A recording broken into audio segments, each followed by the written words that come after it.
essence here is that defeating the kind of fascism we face now requires something deeper than defeating the current administration or winning elections. But it requires a deeper ideological shift. That means thinking beyond nation and pledging allegiance, not to Israel, not to the United States, but to the world and all life, all living things. It means standing up for the oppressed everywhere, right? That's what solidarity means. That's Robin R.D. Kelly, and this is Alternative Radio. I'm David Barsamian. This edition of AR features Robin D.G. Kelly, Solidarity and Black Resistance to Fascism and Genocide. Robin D.G. Kelly warns, we're witnessing the consolidation of a fascist police state. Our guest today is Robin D.G. Kelly. He's professor of history at UCLA, a distinguished scholar, public intellectual, and award-winning author. Among his many books are Race Rebels, Thelonious Monk, and Freedom Dreams. He spoke at UMass Amherst in April 2025. And now, Robin D.G. Kelly. So I want to begin with where we are now. Let me start with the recent story about someone MAGA leaders call an American hero, a patriot. So on May Day 2023, the ex-Marine Daniel Penny choked to death an unarmed, unhoused black man named Jordan Neely on a Manhattan subway train.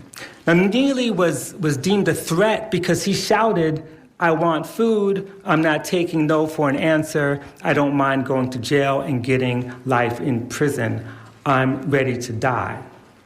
Now, you all know the story, I'm not going to repeat that. Penny was arrested 11 days later, but only after public pressure forced the police to arrest him. Wealthy Republicans gave generously to his defense fund. He raised like $2.8 million in 6 weeks. Florida Governor Ron DeSantis, which is like the second most embarrassing graduate of Yale University, you called him a good Samaritan. And like, who's first? J.D. Vance, right?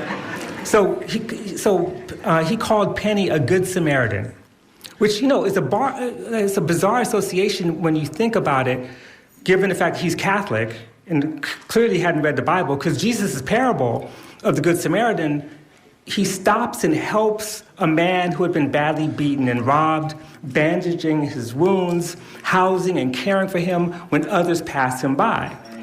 You know? So Daniel Penny killed the suffering man in need. And for this, he was rewarded. He walked out of the courtroom on December 9th, 2024, a free man, richer than he had ever been, and a darling of the MAGA movement. 5 days later, Trump invites Penny to watch the annual Army-Navy football game in his luxury box. And who is he joined by? Elon Musk, Ron DeSantis, and J.D. Vance, who wrote on social media, it was a scandal Penny was ever prosecuted in the first place. Now, of course, this is a repeat of Kyle Rittenhouse, who received, you know, the same kind of treatment for killing 2 unarmed Black Lives Matter protesters in Wisconsin in 2020. The right poured $2 million into his war chest. Trump praised him and invited him to the White House. And in fact, it came out later, Trump ordered federal law enforcement to say positive things about Rittenhouse to the press. And Bill Ackman, which is the man who's trying to make Harvard white again, called Rittenhouse a patriot. Now, in February of this year, Andreessen Horowitz, a leading Silicon Valley venture capital firm, hired Daniel Penny, having no prior experience in finance. In fact, Mark Andreessen, co-founder of the firm, he had given the Trump campaign like $3 million, both in the super PAC and directly to his campaign. And he also continues to provide vital support for Elon Musk's Department of Government Efficiency.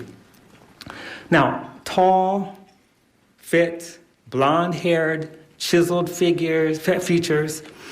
He's an Aryan ideal. Daniel Penny was the perfect symbol for America's fascist turn under Trump and Project 2025's plan to dismantle much of the administrative state, curtail civil liberties, concentrate power in the executive branch, and redistribute wealth upwards. Now, Penny embodied the kind of pared-down muscular state, right? Operating alone, above the law, willing to do what it takes to annihilate the threat. And that threat, of course, is an unhoused, disabled, so-called violent black man. Jordan Neely represented all that was wrong with America. Dependency, entitlements, black criminality, liberal constraints on law enforcement, DEIA, even the existence of public transportation.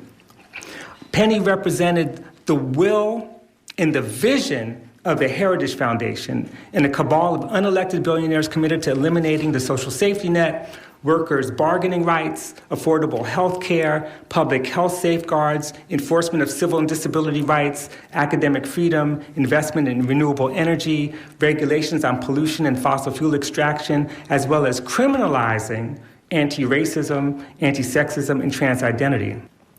Rising white nationalism, racist violence, xenophobia, and the economic deterioration of the working class prepared the way for Trump's second term and the imminent reality we're facing right now.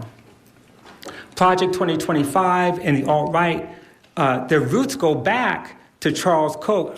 If you look at the origins of the Institute for Humane Studies in 1961, for example, or Murray Rothbard, or Charles Murray and Richard Herrnstein, who were the authors of The Bell Curve, that claimed race explained IQ differences.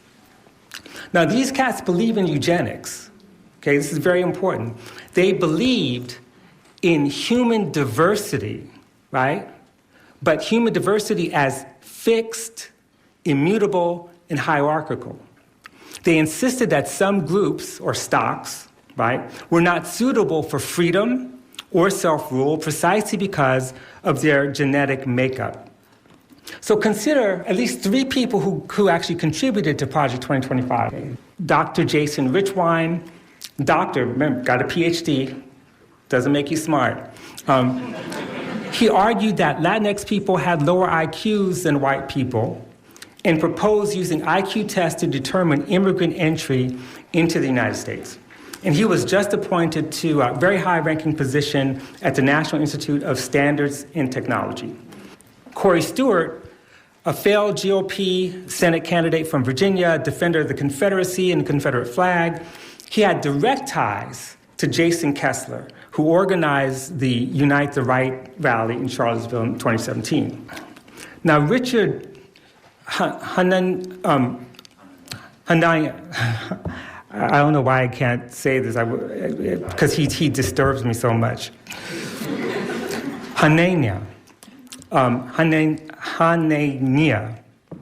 who promoted eugenics and forced sterilization of low IQ people, which he suggested were mostly black people. Actually, I know why I can't say his name, and I'll say it in a second. He wrote for alt-right white nationalist publications under pseudonym, and he published this terrible book called The Origins of Woke. He also earned a PhD from UCLA in 2018, and I used to see him, in political science.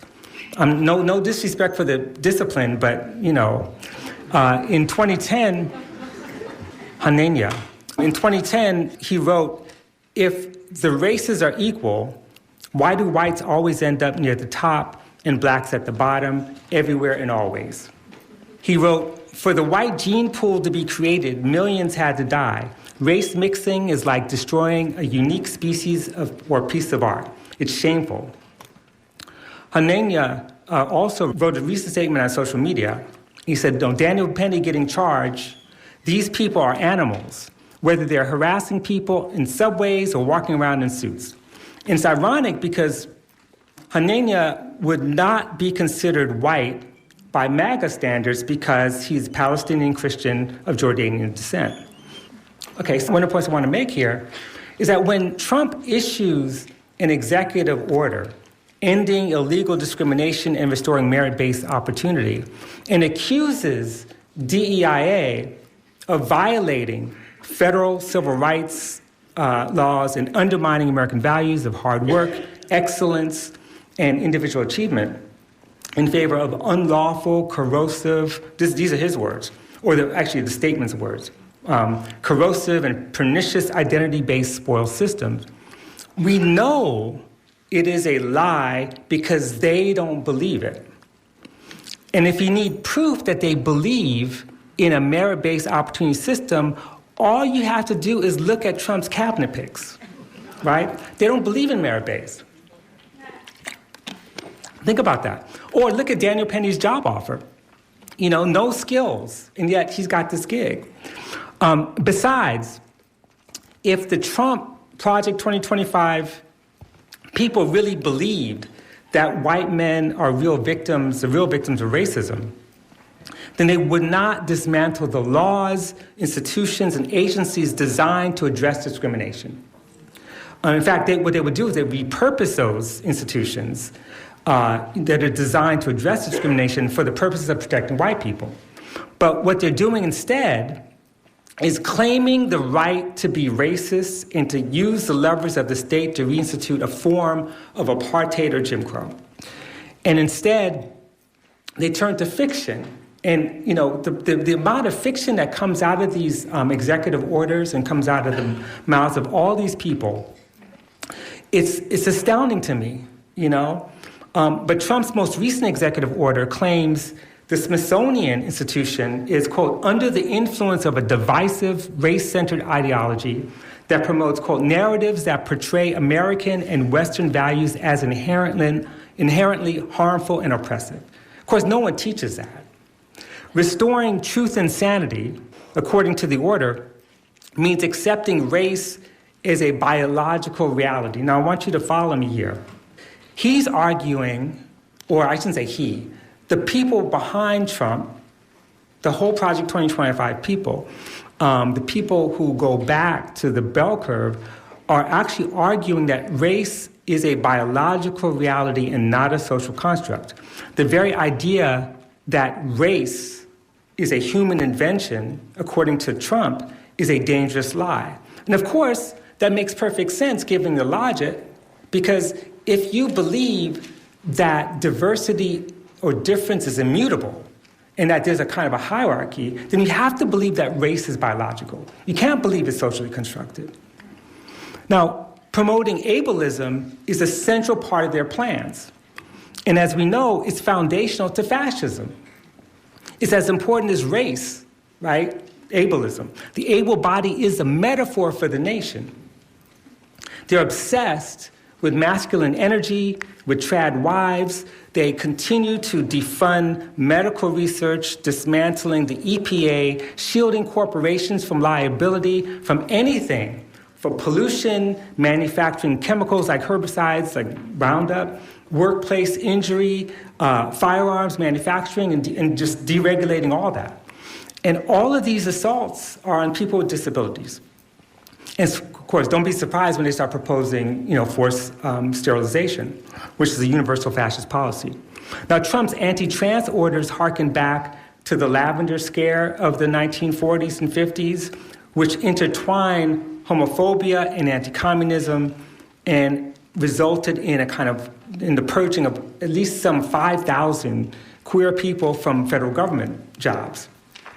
And in fact, if you count the numbers, way more people were fired as a result of being gay or lesbian, or being accused of being gay or lesbian, whatever, than communists. The lavender scare was way more devastating in terms of people's lives. Nevertheless, and this is, in some ways, the Trump era is a combination of those things. Trump issued at least 6 anti-trans executive orders, banning what it calls harmful gender ideology, declaring there are only 2 sexes, collapsing gender identity under the category of sex, requiring that all official documents, such as visas and passports, use only the sex assigned at birth, barring trans people from sports and the military, punishing schools for supporting trans students, prohibiting federal funding for gender-affirming care for anyone under 19, or any medical schools, for that matter, or hospitals that research transgender health.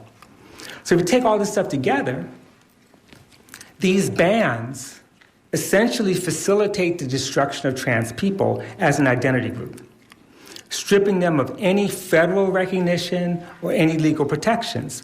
And you know what that's called? It's called genocide. That is the definition. The Lemkin Institute for Genocide Prevention and Human Security has already warned that Trump's executive orders and the policies that follow, quote, are in line with a genocidal process against the transgender community.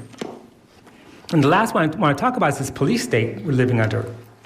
One of the functions of the state that DOGE has not slashed is the coercive arm. Law enforcement, with the exception of the FBI, and that's a very specific thing, and military continue to enjoy strong financial support, but the administration has practically eliminated any sort of accountability or for misconduct, police misconduct. So on his first day in office, the same Trump granted clemency, the same day that he granted clemency to nearly 1,600 felons convicted of crimes associated with the January 6th insurrection, he rescinded Biden-era police and criminal justice reforms. He restored the federal death penalty, made the killing of a police officer a federal capital crime, and directed the Attorney General and the Secretary of Homeland Security to establish Homeland Security task forces to be made up of federal, state, and local police officers. Under the guise of fighting violent crimes, it serves as a deportation force. It raids workplaces, apartment complexes, neighborhoods, and universities where it has abducted and jailed foreign national students just for protesting the genocide in Gaza. So by executive order, Trump also created the D.C. Safe and Beautiful Task Force. Think about that. D.C. for District of Columbia. Headed by who? The racist Stephen Miller.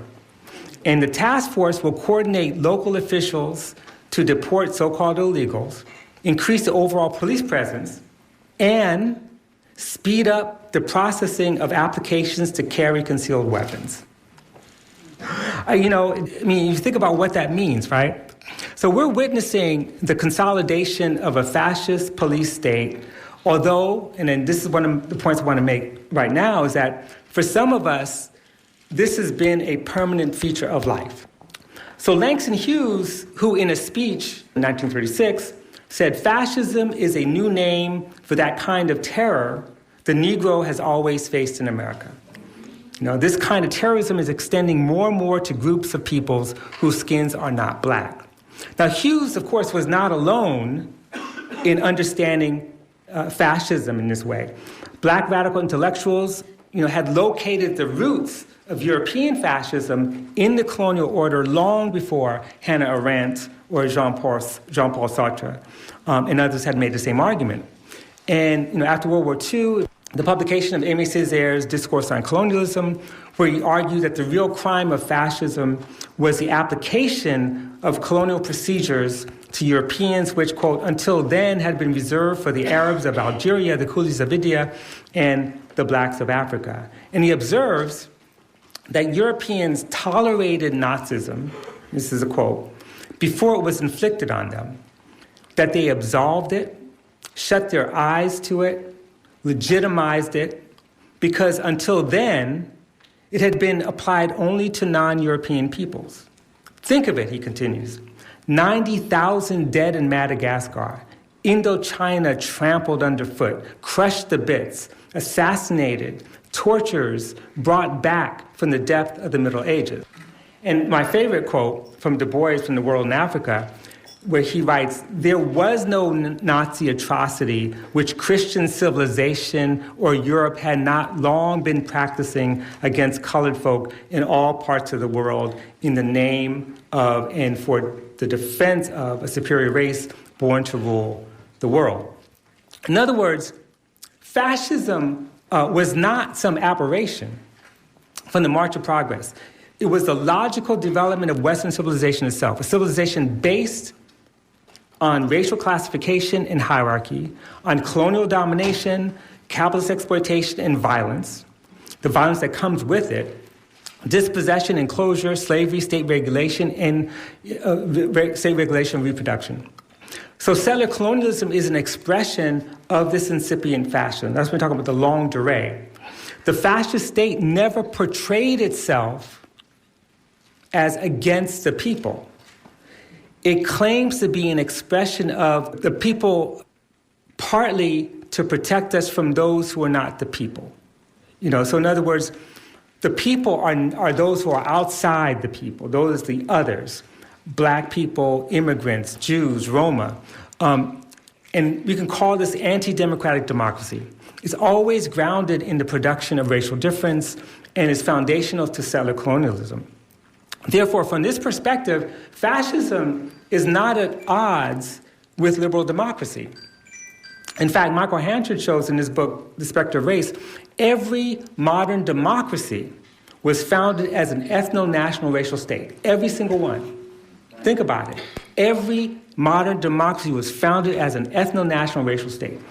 That means the exclusion, subjugation, and persecution of some other are not the people, right? So we're talking about democracy for the people. It's not always for all the people. The rise of fascism and the global economic crisis was the context for the radical turn in black scholarship. And, you've got W. Du Bois writes The Black Reconstruction in 1935. C.L.R. James writes History of Negro Revolt, The Black Jacobins in 1938.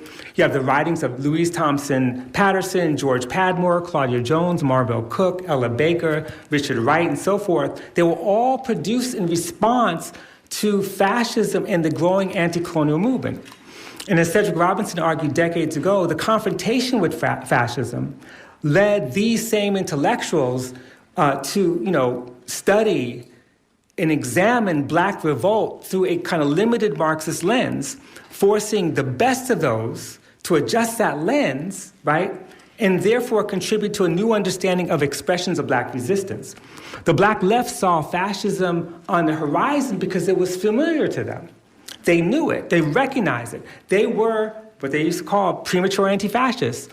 So when the American ruling class was celebrating Mussolini for crushing communists and labor and bringing about stability in Italy, right, African Americans and the diaspora as a whole was resisting that. In fact, we can go to the next slide, I think. The mainstream press, right, this is the U.S. press and the Western press generally, they loved Mussolini. They loved him. They ran admiring and fawning articles on Mussolini and the success of Italian fascism throughout the decade, even into the mid-1930s. So we're talking about Fortune magazine, Time magazine, owned by Henry Luce, Business Weekly, Survey Graphic, Barron's, The New Republic, and the Saturday Evening Post ran a bunch of articles. In December 1927 issue of Nation's Business, which was the official organ of the Chamber of Commerce, its editor, Merle Thorpe, published an editorial titled "That Man Mussolini." And he wrote, and he's in love with Mussolini. He says, "I can understand why a businessman would admire Mussolini and his methods. They are essentially those of successful business, executive action, deeds, not words. The impression you get of Mussolini is that he is a fine type of business executive. He cuts through, not fine spoken theories, not plans, not speeches he's going to make, none of these. Things done, and that is your successful American executive." The president of the New York Stock Exchange, E.H.H. Simmons, praised Mussolini for defeating communism, which he called, quote, that evil disease from the Orient. And that's something to remember. J.P. Morgan loaned Italy like $100 million in 1926. So fascism, to sum up this part, or what Mussolini called corporatism, proved to a certain extent to be capitalism's savior. So what are the characteristics of fascism? Abandoning democracy and civil liberties under the guise of the state of emergency, an authoritarian state built on an ideology of racial destiny, which justifies internal violence, that is, ethnic cleansing, racial cleansing, and external expansion. And note that all fascist and authoritarian states pursued some level of imperialist ventures, every single one. Brutally suppressing strikes and outlawing labor unions is another kind of element or component of fascism. In other words, making workers dependent on a coercive state. But let me just say a couple words about Italy to illustrate my point about the colonial roots of fascism. So bear with me. So like a lot of Europe, basically almost all of Europe after World War I, Italy, ended the war in debt, high unemployment. You have strike waves everywhere, especially in Turin, working class insurrections, often led by socialists, communists, and anarchists. The Liberal Party was in power in Italy, but lost control of the economy and the country. Mussolini, who was a former socialist, got to remember that, who left this party because of his opposition to nationalism.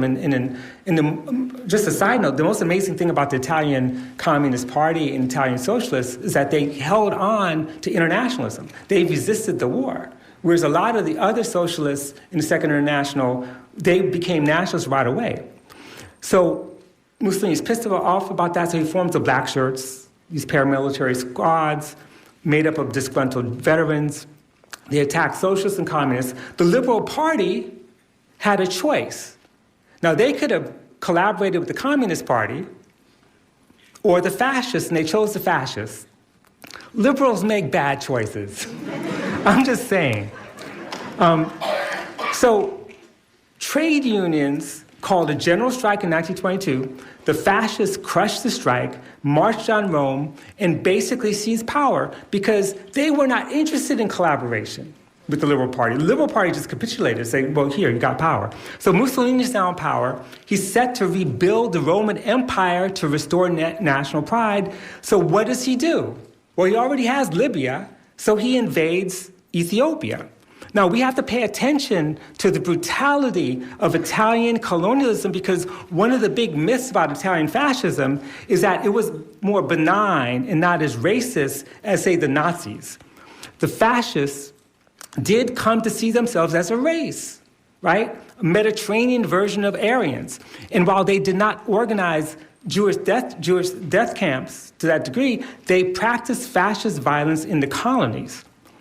But even before the fascists, and this is the most important thing I really want you to take away with this, before the fascists came to power, right, Italy, like all imperial countries, waged a brutal genocidal war in the colonies.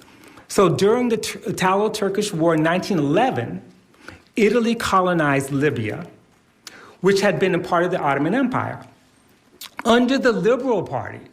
So it's under the Liberal Party that Italy's occupying forces gassed and starved Libyans, created concentration camps, ultimately killed 1/10 of the population. In 1935, jump forward, the Italian military used mustard gas on Ethiopians in violation of Geneva Protocols of 1925, which banned its use, killed 250,000 Ethiopians within 3 years of the war, and by some estimates, 1/3 died from chemical weapons. And this may sound familiar, they bombed Red Cross hospitals and ambulances. They massacred prisoners. Italy's occupation of Ethiopia lasted until 1943, and Italy did not formally recognize Ethiopia's sovereignty until 1947. But the biggest issue to me is that the Western countries were very quick to recognize Italy's occupation of Ethiopia as legitimate. And war crimes were ignored until 1940, when other Western powers entered, the war against Italy. They still didn't really address war crimes. Soviets initially said nothing before the League of Nations, in part because they were selling coal and oil to Italy. So technically, and this is an argument that I make all the time, I've been making it for 30 years, World War II begins on African soil. You're listening to Robin D.G. Kelly, Solidarity and Black Resistance to Fascism and Genocide. This is Independent Alternative Radio. For copies of this program, call us 1-800-444-1977 or online, our website, alternativeradio.org. World War II begins on African soil. It begins in Ethiopia. That is the beginning. That is the front. From there, Italian troops attacked British colonies in Somalia, in Egypt, Sudan, Kenya, like around 1940. Okay, so African Americans immediately mobilized in defense of Ethiopia, raising money for relief and medical aid, black communists in Harlem, especially with the help of some Garveyites, created the Provisional Committee for the Defense of Ethiopia. Black men from across the nation volunteered to fight. The Pan-African Reconstruction Association recruited 1,000 volunteers in New York, 1,500 in Philadelphia, 8,000 in Chicago, 5,000 in Detroit, 2,000 in Kansas City. The Garveyite Black Legion established a training camp in upstate New York for some 3,000 volunteers, and they were ready to fight. They were ready to go to Ethiopia to fight, right, to defend Haile Selassie. And that's another complicated thing. But Selassie was pressured by the U.S. to refuse these volunteers, and only 2 African-American combatants ever reached Ethiopia, and both were pilots. So the first location in Europe, though, where the war began was Spain. So in 1936, when Franco led a military campaign to overthrow the Republican government in Spain, the Loyalists, right, consisting of a Popular Front government of socialists, communists, anarchists, and liberals, they were attacked by Franco, and Franco's armies were supported by what? German planes and Italian planes. Germany and Italy provided arms, supplies, and aerial attack squads. The so-called Western democracies claimed neutrality, even as American corporations like Texas Oil Company, extended credit to Franco's forces. Only the Soviet Union and Mexico came to the aid of the Loyalists. And it's interesting when you think about it because, I'm trying to think about where we are now and what does it mean to back a violent genocidal war, right, with resources, and no one comes to the aid of those who are being killed except for those who volunteer. So the Loyalists appeal to volunteers who came from all over the world. And you may know the story. 3,000 people from the United States came to fight or participate in the war in Spain. 90 were African-American, and 1 black woman, Celera Key, served as a nurse. Crawford Morgan, originally from North Carolina, spoke for nearly all black volunteers when he linked the events in Ethiopia with fascist tendencies. In the U.S., mainly, he argued, Negroes have been getting lynched in this country by mobs. So he says, this is what fascist tendencies look like. Von Love, another volunteer, had collected medical supplies for hands-off Ethiopia, and then he fought in Spain, defined fascism as, quote, the enemy of all black aspirations. So what I'm saying here is that we date the beginning of World War II in Europe to 1939, when it really begins in 1935 in Africa. When fascists invade Ethiopia, Western capitalist nations didn't care because it was Africa. When fascists backed the civil war in Spain to overthrow an elected government, the Western capitalist nations didn't care because they're communists and socialists. All the while, fascists are doing business with U.S. companies, and their forces are getting stronger. In other words, they're strengthening, U.S. capital is strengthening fascism in Germany and Italy this whole period. And then they're going to turn around and fight them. Now, if we turn to like Crawford Morgan and Von Loves and Langston Hughes about fascism in the South, it's an interesting kind of story. Now, a lot of people are familiar with the fact that Nazis drew directly on American eugenicist ideas about the purity of blood and Aryan superiority. They know that the Nuremberg laws, for example, were modeled after U.S. Jim Crow laws.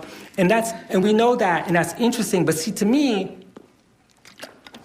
that part's not surprising. Of course, the U.S. is the basis, the roots of so much racism. I know, I live here, But to me, the main story is something else. First, that these models were not just building blocks for German fascism, but they were evidence of existing fascism in the U.S. South. Violence was the primary mode of governance, and much of the violence was outsourced, which is the roots of slave patrols. And before that, I just learned. The system of law enforcement, and when I say law enforcement, let's read it as property protection, depended on deputizing every white man. The state didn't have to take responsibility for the violent subjugation of its black population when you have a few million Daniel Pennies and Kyle Rittenhouses ready to do it. The South was a one-party dictatorship under which white property rules. And that white property rule in the South extended to the nation. Let me explain. So by denying black people the vote, Southern congressmen enjoyed a concentration of power. They chaired 29 of the 47 committees in the House, 13 of 33 committees in the Senate, and these were all the most powerful committees: judiciary, agriculture, appropriations, banking and currency, commerce, finance, military affairs, ways and means. And besides counting black people who could not vote for congressional representation, poll taxes made it impossible for even some poor whites to vote. So voter turnout in southern states was like 20% or lower, right, of eligible voters. And not because people didn't want to go vote, right? And so they end up getting the most powerful legislators in Congress and Senate who then have seniority because they keep being voted in. A white property dictatorship in the South explains why there was no federal anti-lynching bill passed under Roosevelt. In fact, do you know when the federal anti-lynching bill was passed? Thank you, 2022. They also insisted on local control of all New Deal agencies to ensure unequal wages, payments, and maintain segregation. So this is the Faustian bargain that Roosevelt made. Complete suppression of democracy in the South in exchange for support for the New Deal. So don't keep saying that the New Deal is the greatest thing's ever happened and we need to go back to that. You know, I understand the loss of the welfare state, but we have to be serious about the history and how that happened and who lost. But the key point here is that fascism persisted in the U.S., it persisted in South Africa, it persisted in many colonies after the Second World War. The Second World War did not end fascism. In fact, it expanded. Claudia Jones, in a brilliant essay published in 1946, suggests that the danger of fascism is not over in 1946, but alive and well in the South. And she writes, "Today, the main danger of fascism to the world comes from the most colossal imperialist forces which are concentrated within the United States. The perpetrators of these attacks are the representatives of the most reactionary section of monopoly capital and of the semi-feudal economy of the Black Belt." And she goes on to talk about what I don't have time to talk about, is there's a wave of lynchings and killings of black veterans in particular, right up from 1945, 46, 47, throughout. And we know what happens after that in terms of black people trying to get the right to vote. It's just nothing but chaos and violence. So that's why, in 1951, Paul Robeson and William L. Patterson, who's the executive of the Civil Rights Congress, submitted a 225-page petition to the United Nations General Assembly, titled "We Charge Genocide: The Crime of Government Against the Negro." And Patterson and his team used what was then new, the UN Convention on the Prevention and Punishment of the Crime of Genocide, which was adopted by the UN General Assembly December 9, 1948. And they used the Convention on Genocide to make the case that black people were victims of genocide. Now, in documented racial violence after the war, at least 153 killings of black people, and presented a legal argument that identified systematic violence and terrorism as part of state policy to crush movements of opposition and maintain the racial and class status quo. Now, Raphael Lemkin, who coined the term genocide, he had a fit. He insisted, first, it didn't apply to Negroes. He accused the authors of sabotaging the U.S. Senate's ratification of the convention and, quote, diverting attention away from the crimes of genocide perpetrated in the Soviet Union. Now, in fairness to Lemkin, he changes his mind, by the way. And most people don't write that. They like to attack him. But he actually he thought about it, and he said, you know what? Black people do fall under the category of genocide. And then he actually worked on Algeria as well. So in fairness to Lemkin, he actually came around. But my point is, anti-communism, his own anti-communism, made it hard for him to actually see the argument that they're making. But it's not as if black people didn't know this. That is to say, this is an article, October 21st, 1950, from the Amsterdam News. Headline, UN law may be hard on Dixie, which argued that, quote, the lynching of Negroes in the United States and race destruction in the Union of South Africa would be considered crimes of genocide. So they didn't need recharge genocide to know that. All the black people understood that, certainly the journalists. U.S. senators understood this as well. They understood it all too well, which explains why the U.S. did not ratify the Genocide Convention until 1988. So like previous petitions, Patterson draws a direct line between domestic genocide and colonial war. Of course, the story of black anti-fascism and resistance to genocide doesn't end here.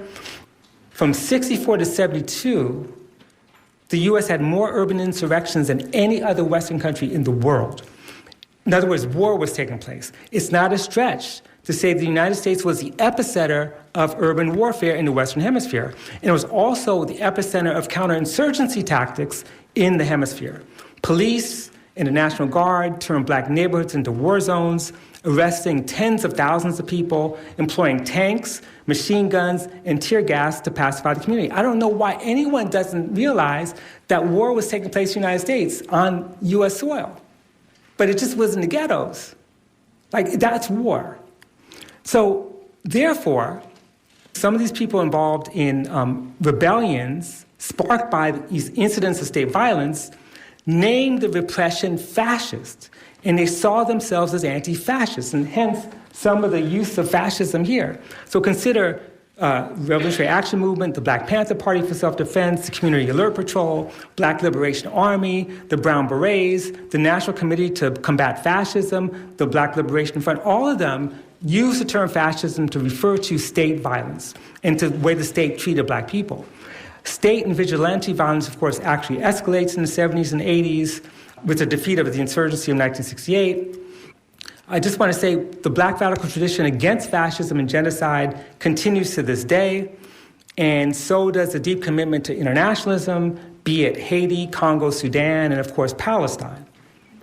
I want to end by returning to the present and to say a few words about the weaponization of anti-Semitism, something that our university administrators all over the country has chosen to endorse, in spite of the fact that the current administration in the White House attacks any criticism of Israel as cover to shield its own anti-Semitism. That's what they do. So we witness a dress rehearsal of Trump's policies when the House Committee on Education and Workforce, led by Virginia Fox and Elise Stefanik, held McCarthy-like hearings charging, quote-unquote, liberal university presidents with allowing their institutions to become hotbeds of anti-Semitism.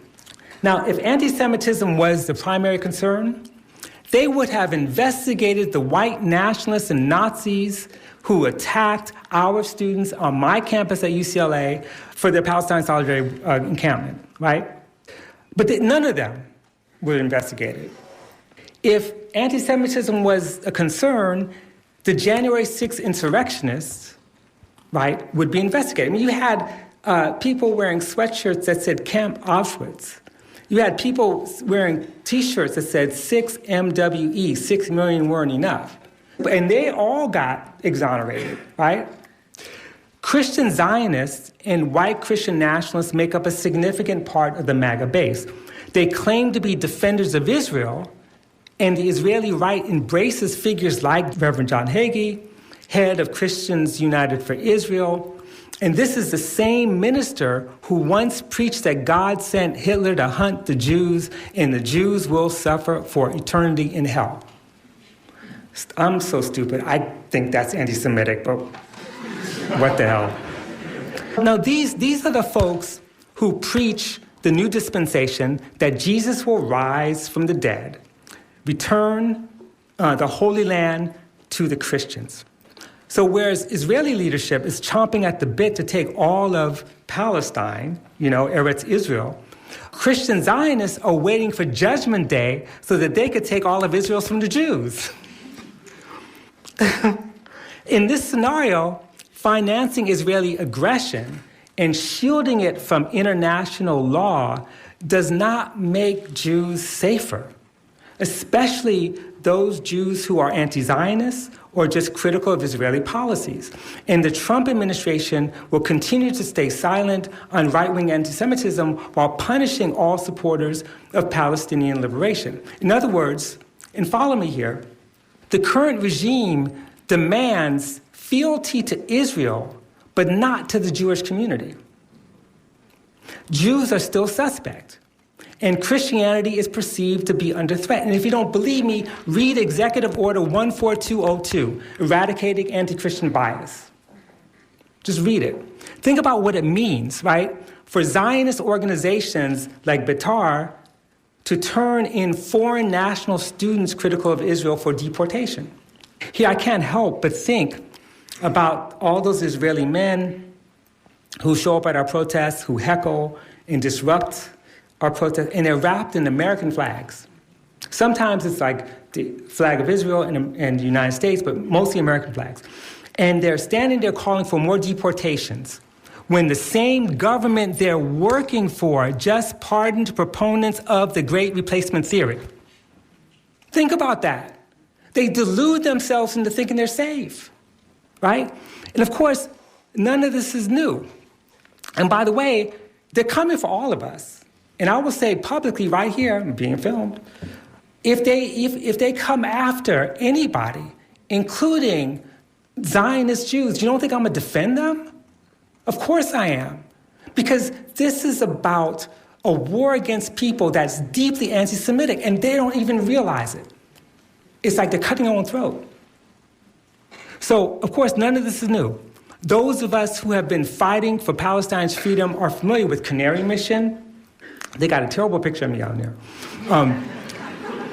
Posting names of people it falsely accuses of anti-Semitism, or the practice of doxing, which is illegal, or the ADL's long history of spying on progressive organizations or groups such as Israel on Campus Coalition with a $9 million budget to collect information on students and faculty engaged in Palestine justice work and feed that information directly to Israel's Ministry of Strategic Affairs.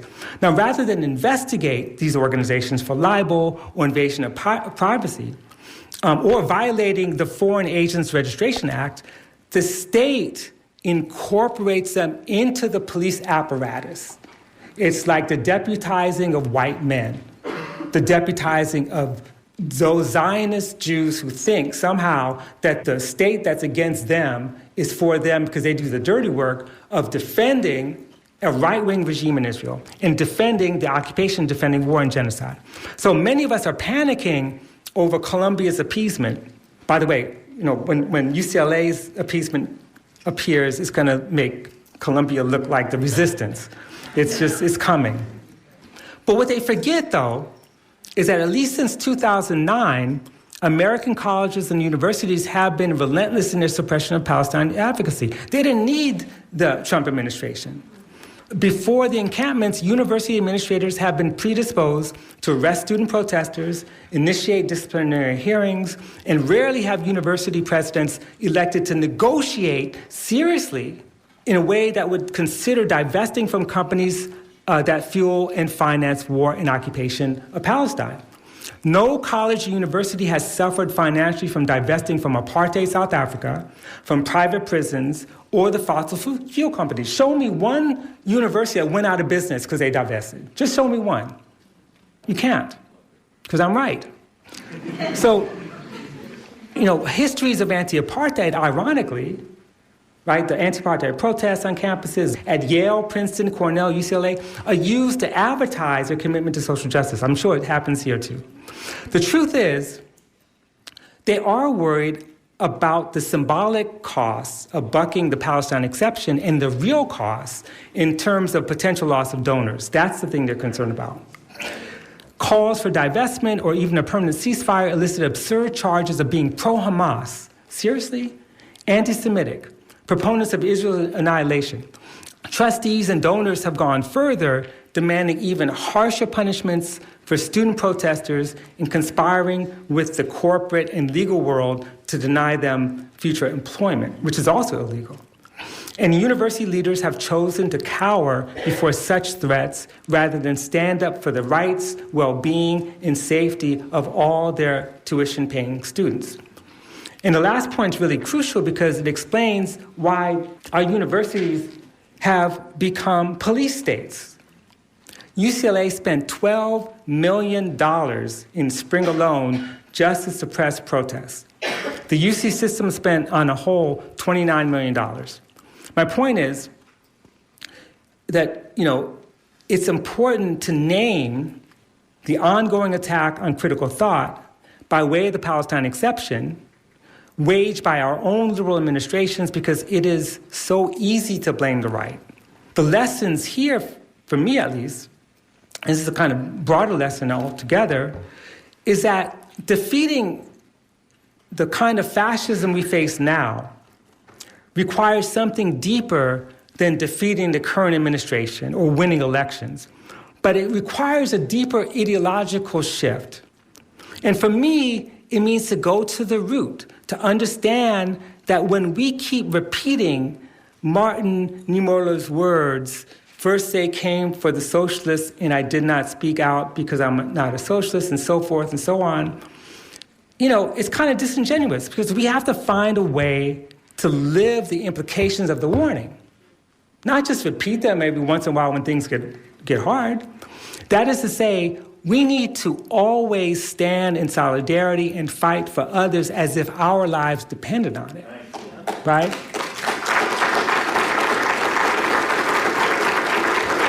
And that means thinking beyond nation and pledging allegiance, not to Israel, not to the United States, but to the world and all life, right? All living things. It means seeing every racist and sexist and homophobic and transphobic act, every brutal act of state violence, every deportation, every denial of health care for the most vulnerable and so forth as an attack on all of us, as an attack on the class. It means standing up for the oppressed everywhere.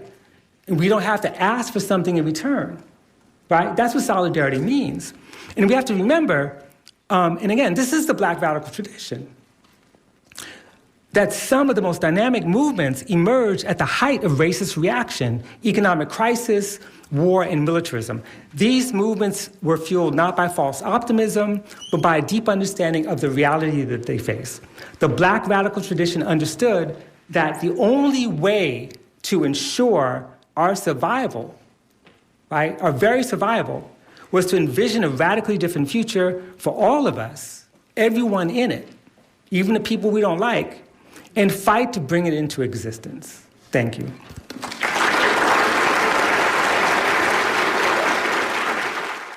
You were just listening to Robin D.G. Kelly, Solidarity and Black Resistance to Fascism and Genocide. He spoke in April 2025 at UMass Amherst. Robin D.G. Kelly, a professor of history at UCLA, is a distinguished scholar, public intellectual, and award-winning author. This program is produced by Alternative Radio. We're an independent nonprofit in our 39th year. We're supported solely by individuals just like you. We feature such voices as Heather Cox Richardson, Angela Davis, Gabor Mate, Tariq Ali, and Arundhati Roy. To access our complete audio and book catalog, just go to our website, alternativeradio.org.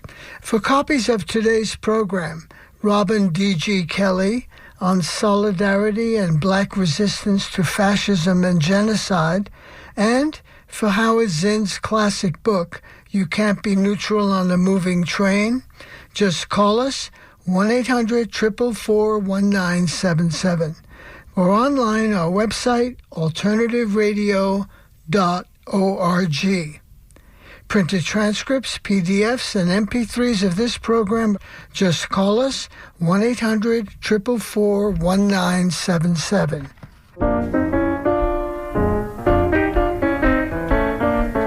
Special thanks to Sut Jolly and the Media Education Foundation. Joe Ritchie is our general manager and editor. I'm David Barsamian. Thank you for listening. This is WMNF Tampa.